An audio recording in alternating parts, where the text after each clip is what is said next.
Zed sexual or allosexual. Which one do you prefer?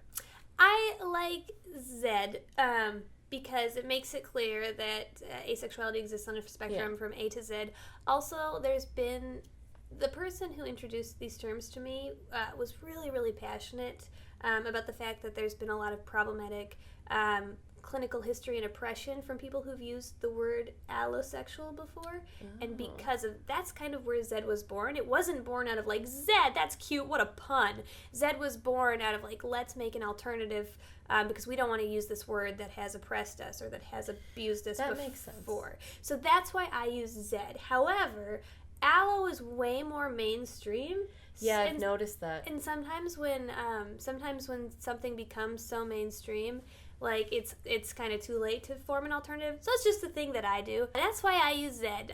But you can use allo, and I'll fight you. No, just kidding. That's fine. Use allo, but I just like using Zed. I know that for a long time, ace people have had some like pushback of being included, but then all of a sudden, I kept seeing more and more of it, and then finally I asked Twitter. I was like, "What the heck is going on? Like, what changed?" And then they were like, "Pride.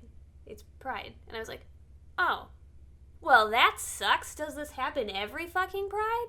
I feel like people see asexuality as a kind of privileged sexuality because it's the invisible orientation. So, which comes with its own unique adversity in itself in that way. Like, exactly, they never see representation of themselves. They feel erased. They feel invalid. They will not be fully understood by society.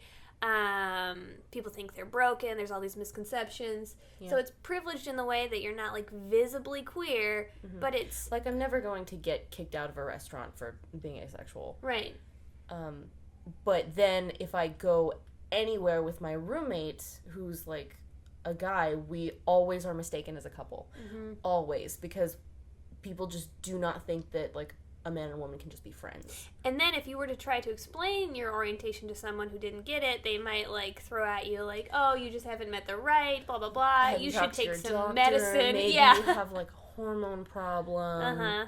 That's the one that drives me crazy. Right. Is when people are like, "Oh, so you're that like happened sick, to my Aunt right? Becky. She just had a low libido, and she, It's like, no, that's not. Yeah.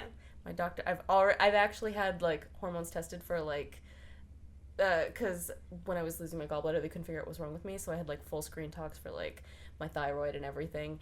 Medical science, I'm completely fine. Like, there's nothing wrong with my hormones at all. You're a unicorn. I am. Because you still exist. Fine. Exactly, right? I'm completely fine as far as medical science is concerned. But I can wrap my head around why people think that...